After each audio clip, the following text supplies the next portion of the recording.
The screaming didn't just start, it hit like a decompression alarm. It was a jagged, high-frequency shredding of the air that had been sitting in the hall's vents like stagnant oxygen, finally venting 30 seconds after Ambassador Kalen Thorne stopped talking about human domesticity. It wasn't an emotional outburst, it was a systemic failure of nerve. 3 separate species were suddenly redlining, their vocal processes glitching as they tried to parse a biological reality that didn't fit their local physics. Kalen didn't flinch. She'd seen enough wet work and back-alley diplomacy to have her nerves cauterized.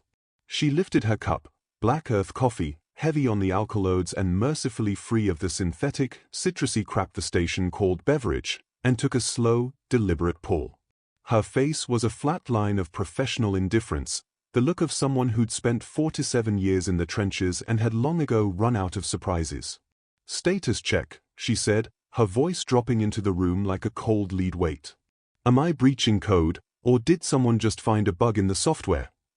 Her credentials were sharp, and her memory, an augmented library of every slight, threat, and treaty in the sector, didn't show any war declarations in the last 5 minutes.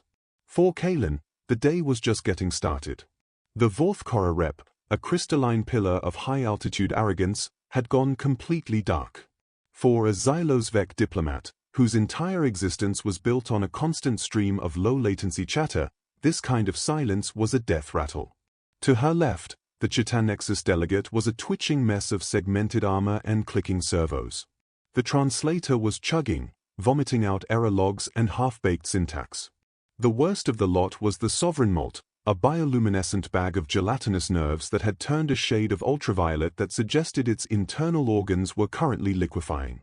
Kalen logged the hue for the intel boys. "You said," the Xylosvek finally wheezed, the sound like a rusted fan belt, "that you keep killers in your living space. Predators. Sharing your biomes." "Guilty as charged," Kalen said, setting the cup down with a metallic click. "Dogs. Cats, little high-maintenance sociopaths that judge you from the bookshelf. Snakes. My neighbor, a shut-in named Jackson Vane, keeps a ferret, a hyperactive tube of muscle and teeth that lives under his floorboards and steals his hardware." The Chitan nexus started clicking again, a frantic, high-speed rhythmic spasm. The translator gave up and died, the screen bleeding static. "Killers," the jellyfish thing croaked, its light flickering with visceral disgust. "You broke the carnivore. You invited the fang and the claw into your bunk, and you feel safe." "Fenris isn't exactly an apex threat," Kalen mused, eyes narrowed. He's terrified of the vacuum drone and once nearly choked on his own tail. But the hardware is there. He's a wolf with a firmware update for loyalty. A predator in a domesticated sleeve. The room got heavy. The air felt thick, like it was being pumped full of ozone. These meets usually followed a predictable script: culture, trade, the usual polite lies. But the script had just been set on fire. The 3 representatives pulled back, huddling into a single mass of shivering biomass and flickering sensors. It wasn't a meeting anymore, it was a damage control session.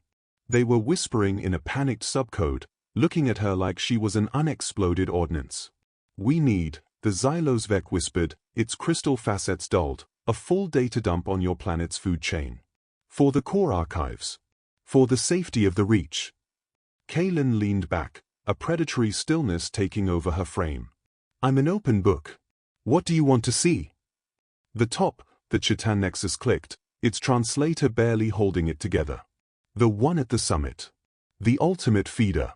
We want to see the master of your world's violence." Kalen let a grin spread across her face, a sharp, cold expression that had seen more than its fair share of blood and neon. "That," she said, her voice dropping an octave, "is us. Humans." The silence that followed was total. A hard, vacuum-seal silence. The realization of a massive, systemic error hitting them all at once. That can't be right," the jellyfish thing pulsed, its light dimming to a desperate flicker. "Humans," Kalen hammered home. "The Alpha. We've moved the arena to the stock market and the voting booth, but the code is the same. We hunted the mammoth to extinction before we'd even discovered iron. We whistled at the wolf and told him he worked for us now. We're the tool users. The masters of the kinetic solution." She didn't stop. She enjoyed watching the reality check hit them. She took a scalpel to their assumptions and started peeling. "We're high-endurance persistence hunters," she said, her shadow stretching out like a threat. "We run until the prey's heart explodes from heatstroke. We track through anything. We live in the places that should have killed us, the ice, the fire, the airless heights. We don't adapt to the environment, we make the environment adapt to us." The delegates were practically vibrating with fear now. "You're a planet of executioners," the Xylosvek whimpered. "We're omnivores with a high-functioning kill drive," Kalen corrected.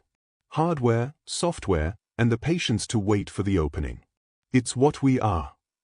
"And you say this," the Chitan Nexus rasped, "while drinking that stimulant. Coffee keeps the edge sharp." Kalen took another hit of the black stuff. "Relax. I'm off the clock." The jellyfish turned a color that wasn't even on the spectrum. The translator just blacked out. "Population?" the Xylosvek asked, voice cracking. 8 billion. Give or take a few million. The silence came back, even heavier this time. 8 billion, the insect whispered. 8 billion apex threats, the jellyfish added. With FTL capability, the Xylosvek finished, looking like a man staring down a loaded barrel. Kalen shrugged. "We're not all bad. We have music, art, and these sugar-dusted caloric bombs we call chocolate chip cookies. Want a sample?" The reaction was immediate. A collective, visceral flinch that almost knocked them over. "They're homemade," Kalen added, voice smooth as chrome. "My matriarch, Ilara Thorne, has a recipe that's basically a controlled substance back on Earth. She's won awards for these." That was the breaking point. The Xylosvek made a sound like a server rack melting.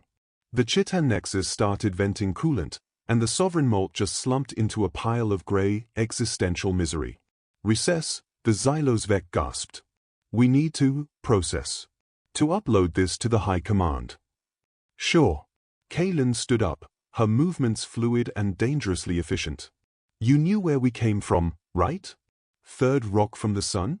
It was all in the initial handshake protocol." "We thought you were grazers," the Chitan Nexus wheezed. "Soft tissue poets. Passive. Low threat." Kalen let out a short, harsh laugh. "We're peaceful because we choose to be. But never mistake the choice for a lack of capability. That's a fatal error." She grabbed her gear and the cookies, her boots echoing like gunfire on the deck. "I'll be in the Void Gazer perch. Let me know when you've finished panicking." The door hissed shut.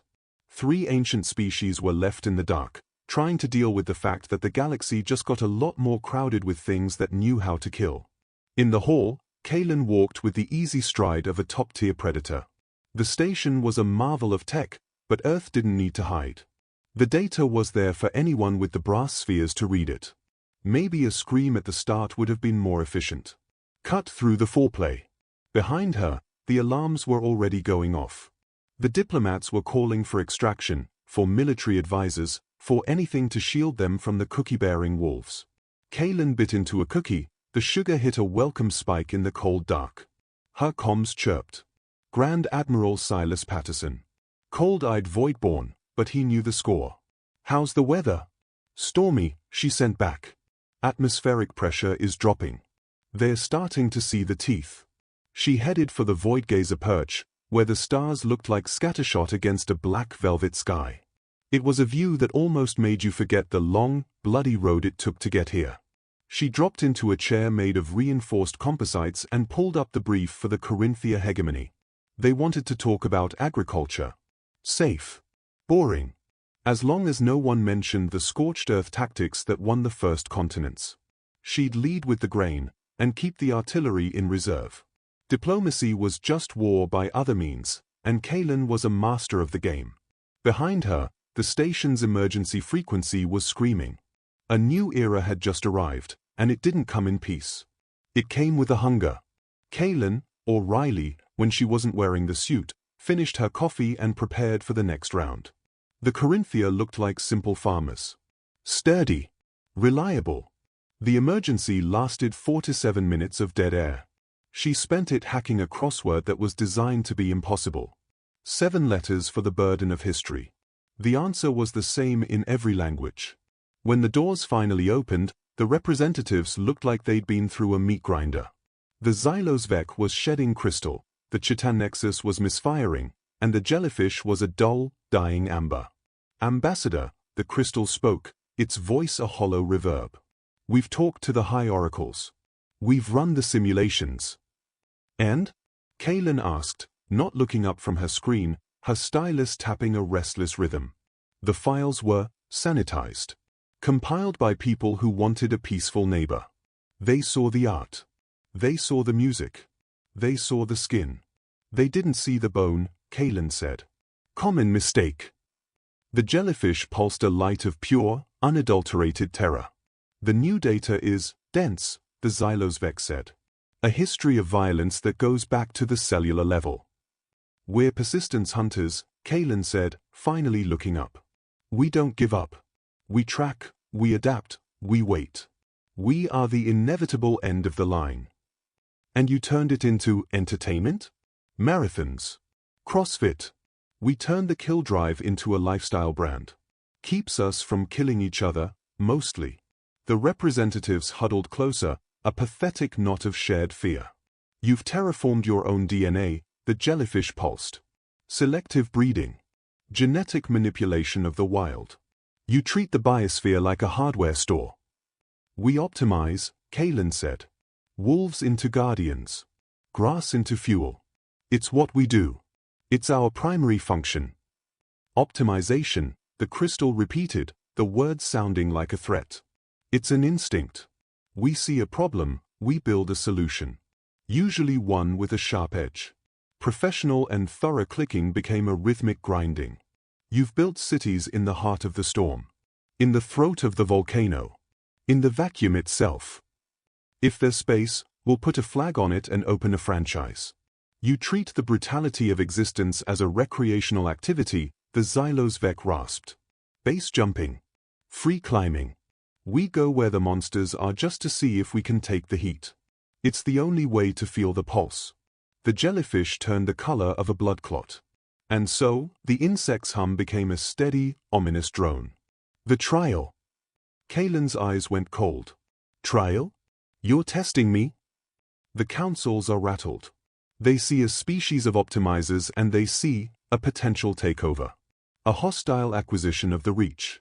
You're afraid we'll put you on a leash, Kaylin said, her voice like ice. The thought has been voiced, the crystal admitted. Kaylin let out a dry, hacking laugh. We don't want to own you. We want to trade. To see what's over the next horizon. The age of conquest is over. Mostly. Mostly? The jellyfish flickered with a desperate, pathetic hope. We still like to win. But we've found more efficient ways to do it. If we don't have something to push against, we start eating ourselves. The whispers came back, a dry, frantic rustling. A demonstration, the insect announced. To see the truth of the human psyche. A stress test. Kaylin set the cup aside, the sound a sharp crack. Fine. What kind of theater have you got for me? A soul check. Adaptive reasoning under pressure. Standard for any species that brings this much heat. A mind trap, Kaylin thought. A maze for the rat, built by things that have never seen a cat. Survival scenario. Locked room, limited tools, the clock is your enemy. Basic stuff for a spacefaring mind. The jellyfish light had a greasy, dishonest sheen. And if I don't feel like playing? Then your trade permits get buried in the black hole of the bureaucracy for a century, the insect replied. Kaylin exhaled, a sound of old, tired machinery. Fine. But remember, we didn't get to the stars by following the rules. We got there by breaking them. Understood, the crystal said, its facets reflecting a cold, lying light. The test site was 3 levels down, a massive, industrial moor behind blast doors. Inside, it was a modular hell of stone, steel, and shifting barriers designed to break a spirit. 30 minutes to extraction, the insect's voice boomed from the overheads. Resources are hidden. The environment is hostile. Kaylin scanned the zone. Labyrinth. Junk. Dead ends. What's the twist? She asked. The twist? The jellyfish pulsed. Gravity wells? Toxic venting? The hidden predator? The environment adapts, the crystal said. It finds your limit and pushes past it. Who was the last one in? A high scholar. He was screaming for the exit in 5 minutes. His mind was insufficient. I'll bet. Kaylin stripped her suit down to the base layer, showing the lean, scarred muscle of a woman whose line had survived every ice age Earth could throw. Light it up. She paused at the door. Hope you've got a good repair crew. For when I win. Win? It's a survival test. For you, maybe. For me, it's a renovation project. Watch and learn. The door slammed shut with the finality of a guillotine. The light died. The air turned to a freezing mist. The machinery began to scream in the dark. Kaylin didn't move. She listened. She felt the vibrations in the floor. She mapped the threat. In the observation booth, the diplomats watched with the horror of men seeing a shark in a swimming pool. She isn't looking for the key, the insect whispered. She's stripping the wall panels, the crystal gasped. On the monitors, Kaylin was disassembling the survival kit with the brutal efficiency of a field mechanic. She wasn't using the tools, she was cannibalizing them for parts. That's high-grade tech. The jellyfish pulsed. She turned a medical scanner into a power cell. She ripped a support strut into a lever. She moved into the shadows and started dragging the very cameras that were supposed to be watching her. What is she building? The crystal asked. A kinetic breach charge, the insect replied, horrified. Kaylin had built a siege engine from the test's own hardware. She looked at the glass, gave them a 2-finger salute, and blew the back wall of the labyrinth out of the deck. She didn't navigate the maze, she deleted it. She walked into the light. The alarms were howling in a frequency they were never supposed to hit. We just gave a predator a toolbox, the crystal whispered. Her voice came over the internal comms, dry and bored. Next level? Or are we done here? The silence in the booth was long. The insect's translator was producing a sound like a grinder on bone. She used our own security to blow the door, the crystal said. She didn't solve the problem. She killed it. Yes, the jellyfish pulsed. And she didn't even break a sweat. Kaylin stood at the exit, eyes scanning the room for the next vulnerability. She found the manual reset and started reprogramming the logic board just for something to do. Get her out, the insect hissed. Before she takes the whole station offline. The comms crackled. Ambassador. The test is concluded. Please return to the hall. Shame. I was just starting to like the decor. It's very flexible. I have some suggestions for the structural integrity. The representatives were waiting in the hall, looking like they'd seen the end of the world. Kaylin walked in, tossing a handful of shredded circuitry onto the table. It hit with a heavy, metallic rattle. The wiring is sloppy, she said. Too much feedback on the secondary loop. You should fix that before someone actually gets hurt. You destroyed the most advanced simulation in the Reach, the crystal managed. I gave you a real-world result. You wanted to see how a human adapts? That's how. We don't respect the architecture. We rewrite it. It's the only way to get things done. She pulled up her tablet and started sketching, not art, but a kill chain for the station's defenses. My niece, Lyra, could have done that in 10 minutes. She's into demolition. We used to spend weekends building trebuchets in the backyard. You teach your children the science of destruction? Engineering. A wall is just a challenge you haven't overcome yet. Give us a big enough lever and we'll move the stars. The clicking was constant now. The jellyfish was a pale, sickly gray. You don't see a test, the crystal said, the horror finally landing. You see an invitation. Bingo. We don't play the game. We change the rules until we're the ones holding all the cards. It's faster. She looked at the three of them, her eyes hard and uncompromising. We're not here to be your pets. We're here to be your partners. We're the ones who looked at the ocean and built a boat. We looked at the fire and built a forge. We looked at the void and built a bridge.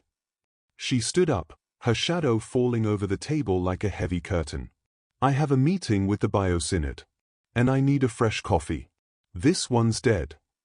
She left them standing in the wreckage of their assumptions. Late that night, the Resonance 09th sent the feed to every corner of the galaxy. High Exarch Vaxol watched the footage as his inbox filled with urgent demands from every empire in the Reach. "What's the verdict?" he asked. "It's a human, sir," the tech replied. "She rewrote our physics for fun. She treats a death trap like a weekend project. She's currently explaining crop rotation to a species of sentient plants." The commander looked at the numbers. "They are not invader spec." "No, sir. They are worse. They are problem solvers. Relentless, high-efficiency problem solvers." Vaxol didn't hesitate. "Open the channels. Tell the Terran sovereignty we want a seat at the table. Tell them we have a list of systemic failures that have been killing us for 1,000 years. Sir? If we don't invite them in, they'll eventually just kick the door down and fix it themselves. I'd rather be on the side that's holding the blueprints." The galaxy started to turn, a massive machine being overhauled by 8 billion persistence hunters who made cookies and refused to stay in the maze. In a quiet corner of the station, Kaylin Thorne finished her coffee and explained to a group of shell-shocked aliens that, honestly, it was all just a matter of finding the right leverage. Tomorrow was going to be a hell of a day for engineering.